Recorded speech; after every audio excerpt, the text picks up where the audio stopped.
Илимдер Академиясынын сейсмология институтунун маалыматы боюнча 12 ноябрда таңкы саат 07:38 Жалал Абад облусунда күчү 4 балга жеткен жер титирөө катталды. Жер титирөө Жалал Абад облусунун Сузак районунун Төш, Арал, Жаркыштак айылдарында 3,5 бал, Базар Коргон жана Жалал Абад шаарларында 3 балга чейин сезилген. Алдын ала маалыматтар боюнча жер титирөөдөн жабыркагандар жана кыйроолор катталган жок. Аталган институт бул аймакта 2 күн мурда 10 ноябрда дагы 4 балдык жер силкингенин кабарлаган.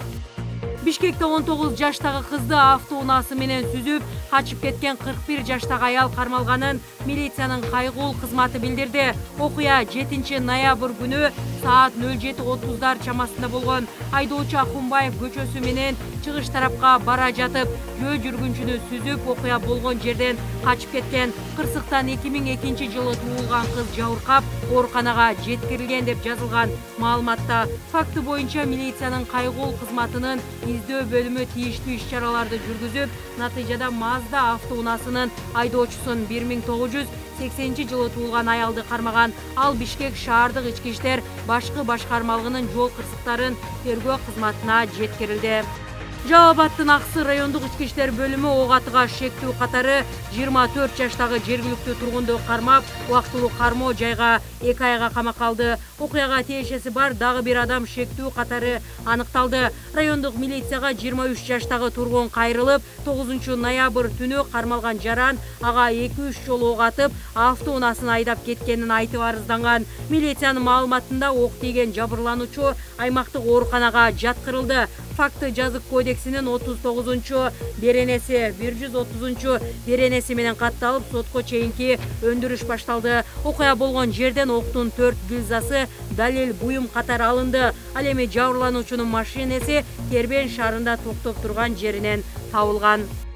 Бүгүн 12 ноябрь парламенттик шайлоодо добуш берүүчү шайлоочулар өздөрүн тизмеден тактай турган акыркы күн. Борбордук шайлоо комиссиясынын маалыматына караганда, шайлоочуларга тизмеден өздөрүн тактоо үчүн 19 сентябрдан 12 ноябрга чейин убакыт берилген.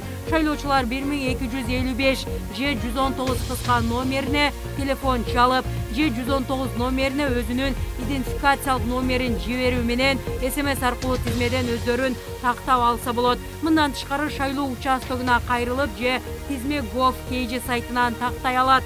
Шайлоочу тизмеде жок болсо же өзү тууралуу маалыматта ката болсо, бул тууралуу добуш берүүгө 15 күн калганга чейин участкалык шайлоо комиссиясына кайрыла алат. Биометрикалык каттоодон өтпөгөн жарандар добуш бере албайт. Биометрикалык каттоодон өтүүнү каалаган жарандар 12 ноябрда өтүп үлгүрсө болот. Эл аралык мекемелердин тизмесине киргизилген Кыргызстанда убактылуу катталган кыргыз жарандары бүгүн 12 ноябрда тиешелүү шайлоо тилкесине тизмеге катталууга үлгүрө алат.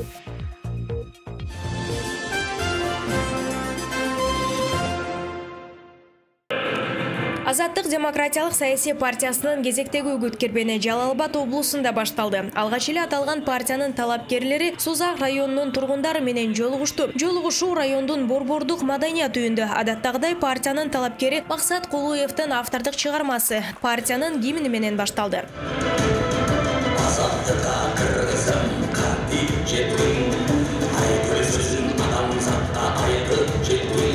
Жолугушуудагы алгачкы сөз саясатта таамай сүйлөп, курч мүнөзгө Бөдөш Мамырова баштап берди. Көпчүлүккө белгилүү болгондой, бул партия талапкерлери билимдүү, тажрыйбалуу, көптөгөн баскычты басып, электен өтүп чогулгандар. Мындан улам алдыдагы шайлоодо терең ойлонуу менен добуш берүүнү да сунушташууда.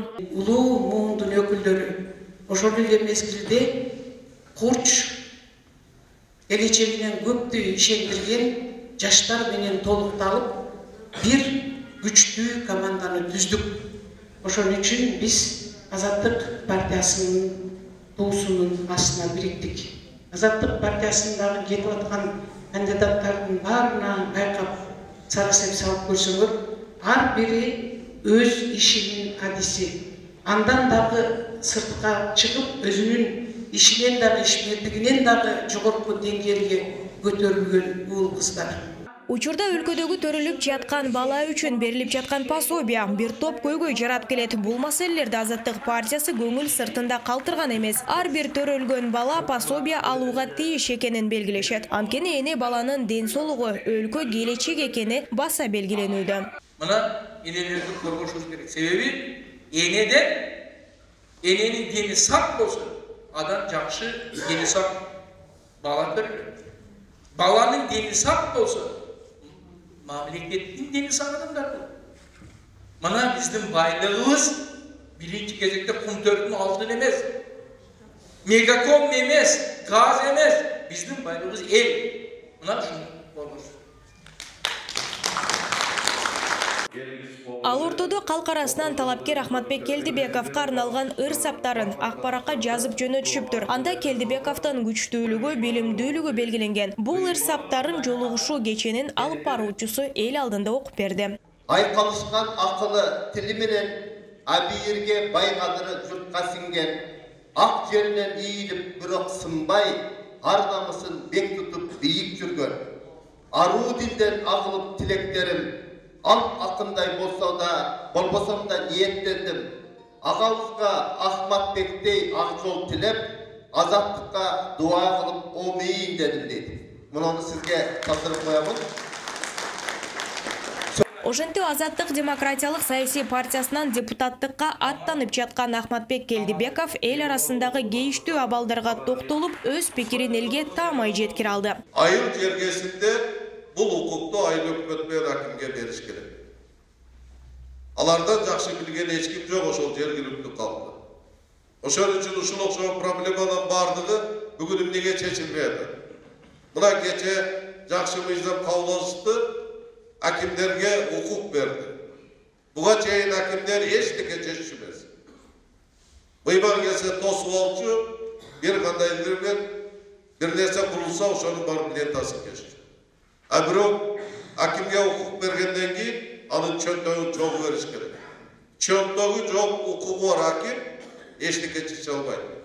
Ал эми өз жеринин, өз элинин көйгөйүн жакындан билген Сузак районунан Азаттык партиясы аркылуу аттанып жаткан талапкерлер да эл үчүн кызмат кылууга бара жаткандарын билдиришти. Жаңыдан депутаттыкка аттанып жаткан талапкерлер учурдагы проблемалар, андагы чечкинсиз жагдайларга карап туруп, жаны жан албай бара жаткандарын кошумчалаган. Адамдарыбыздын укуктарын тебеленип жаткандыгын мен жон тери менен сезип келем. Анткени менин пенсияга чейин кылган кызматым, бүгүнкү күндө адвокаттык кылган кызматым ушул эл менен байланыштуу. Элдин арасында жүрүп, иштеп жүрүп, бардыгын сезип келем. Мен кошоматчы эмесмин. Мен талапты кое аламын. Мен сурай аламын. Ошол үчүн, урматтуу элим, уурунун колун карабагыла. Жүрөгүңүздөрдү тынчагыла. Добушту Азаттык партиясына бериңиздер, биз аркылуу көйгөй маселелерди чечиңиздер, биз аркылуу талаптарыңарды коюп алыңыздар. Акчага сатылбаңыздар. Акча менен бул айылды сатып аламын, акча менен тиги айылды сатып аламын дегендер дагы жүргөндөн кийин каалайсыңбы, каалабайсыңбы кулагың угат экен. Мен ошолдой сөздөрдү угуп атамын. Мен сиздерди сатып аламын деп келген жокмун. Мен сиздердин батаңыздарды алып, келечекте ушул сиздердин балдарыңыздарга, неберелердин келечеги үчүн кызмат өтөйүн деп ошондой максат менен келдим. Өздөн чыккан талапкерлерин колдоп алышаарын Сузак районунун тургундары билдиришүүдө. Аталган партияда мыкты иш-билги инсандардын бир топто болгондугу көпчүлүгүнүн купулуна толуп күчтүү курам боло алышкандыгын билдиришүүдө. Биз колдойбуз, чын жүрөктөн колдойбуз. Бу жерде Ахматбек Келдибеков деген агайыбыз бар экен. Бул агайды шайлаш керек, бул агай өтүш керек да. Өзүбүздүн кулунубуз, бул келинибиз бар экен, Майрамкан Мамбетова. Буну кайын журту болобуз, колдойбуз ар дайым үй бүлөбүз менен. Өтө сонун, эң күчтүү, эң жогорку даражалуу инсандар катышыптыр. Бүгүнкү күндө кошулуптур, ушул партияга өздөрүнүн коюшуптур. Мен аябай ушул команданы көрүп, ушунча толкунданып отурдум.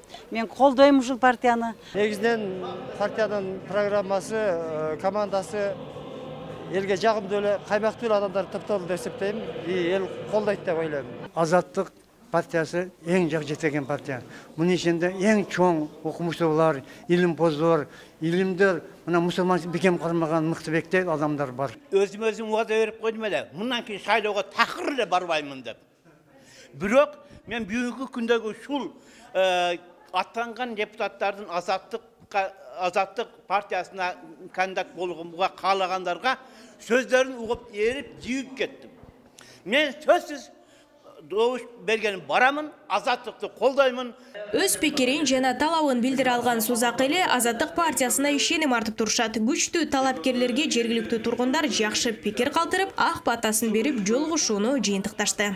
Мен Аллах шүкүрү жерде отурган биздин депутаттарыбыз, кудайга болажак депутаттарыбыз, шулардын ден соолугу жакшы болсун, үй-бүлөсүнө тынчтык болсун. Oyunların yaşlı kelime mesafeli şaşırtmalar. Amin. Allah'a emanet.